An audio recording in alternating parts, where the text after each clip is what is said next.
I was born in Medellin. I lived the first 18 years of my life there. Then you see, in art is an element of nostalgia sometimes. Then you want to do some kind of reconstruction of some happy or important moment of your life. And besides, if it's your own place, then what I know better, in a way, is what was Medellin at that time. I live in New York many years, but I never ever thought of doing a North American painting that reflected the life of New York, for instance, when I was there. No, I don't have sensibility for that. My subject matter has been mostly inspired by the Medellin or the Colombia that I knew when I was a child.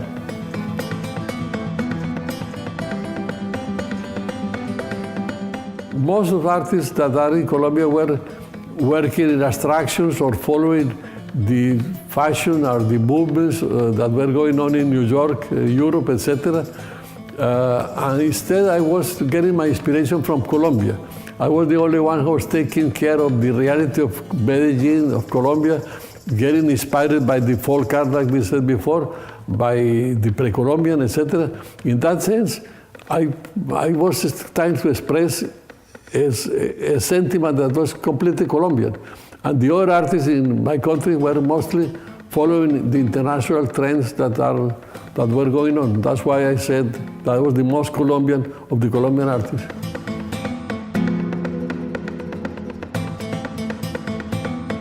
In a very strange way, I was doing my early watercolor paintings with very generous fullness of the form. I don't know, by intuition, I was attracted for this kind of thing.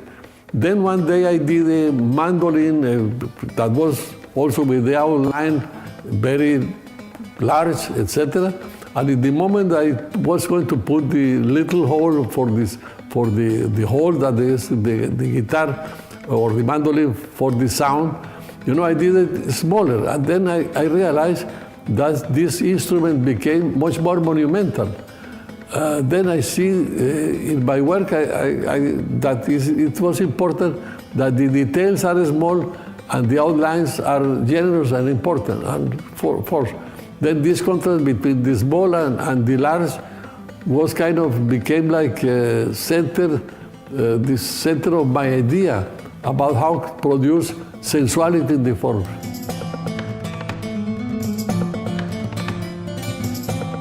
I was always very admirative and sensible to Egyptian art. In Egyptian art, you never see expression of happiness or joy or sadness.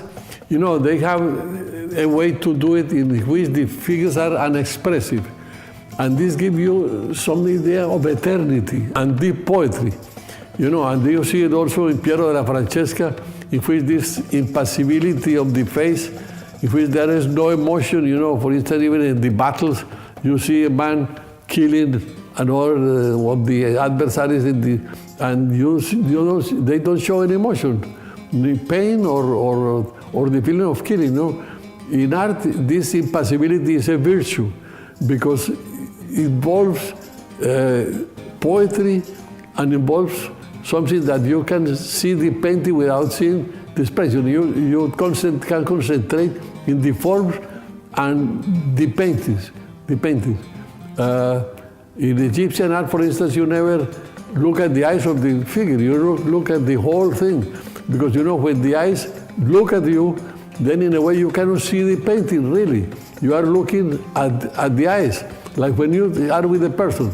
You look at the eyes of the person that is talking to you. In order to see a figure, you have to ask them, close the eyes. Once it's close the eyes, you see the whole figure. And in painting, it's the same. This expression that doesn't look at you in Egyptian or Piero della Francesca, etc., and several other artists, and this gives you the possibility of concentrating in the painting itself.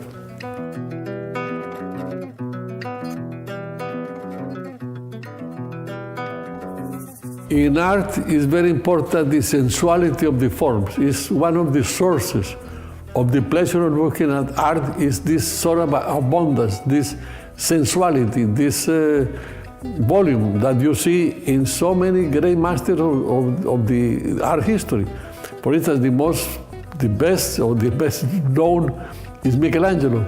These forms were monumental, but then it was a characteristic of the whole Florentine school, because Giotto invented the possibility to do in a flat surface the idea of volume and space. That didn't exist before. After Giotto, all these artists were working in the idea of making even more volumetric the forms, more sensual, up to Michelangelo. Michelangelo was the maximum. But there was Masaccio, there was Veneziano, there were so many, Paolo Cello, etc., all these painters of the Quattrocento. They were working in this roundness, this fullness of the form. I was very young in Florence. I was 20 years old when I went there, and I was very impressed by the sensuality and the monumentality and the force of these paintings.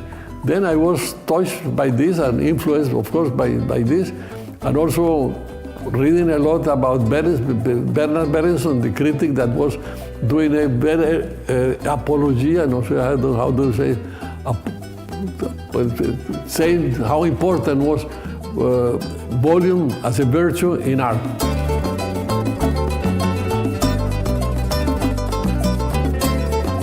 Women has been the favorite subject matter of most artists through the time. What is important is to give your own version of the beauty of a woman. Usually, when you paint a woman that is beautiful, the result is very superficial, banal.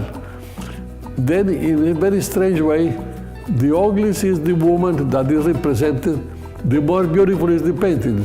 For instance, for me, the most beautiful portrait ever was done by Piero della Francesca of Battista Sforza.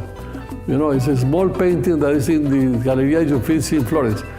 She was a horrible-looking woman, but she is beautiful in the painting. But if you, for instance, you take a model of today and you do exactly the way she looks, will be a disaster as art. Then it's very strange, in art, what is beautiful in nature is very dangerous because can be very superficial. For instance, sunset, very dangerous thing. Everybody loves sunsets, but it's like women. Beautiful women, sunsets, things like that, you have to be very careful.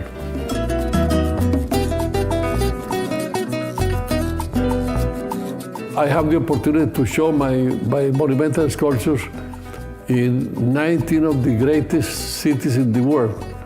And this has been a unique experience for any artist. I was the first artist to show my work in Champs-Élysées in Paris, then the first sculpture to show my work in Park Avenue, New York, and in Chicago, Los Angeles, Jerusalem, Singapore, etc., Berlin.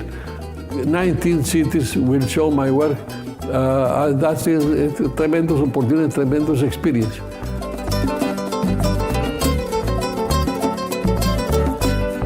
It has to be a very strict selection, Then Stéphane Cousteau, Mrs. Angela Neville came here to my studio in Monaco, and they selected one by one, not in one trip, in several trips, they came, there were 4 or 5 paintings. They say, we would like this for Singapore. It was took over 1 year to do this, to put together this group of works, and I was very satisfied with the thing that they choose. I would be very well represented in Singapore. I understand they have a very nice space. Then I'm sure it will be a success, the exhibition.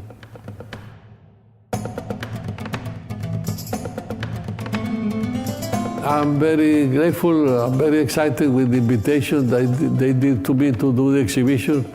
Mrs. Angela Neville, the family of Passagung family, and Stéphane Cousteau. that organize or invite me to do this. It will be another opportunity to get in contact with the public of Singapore.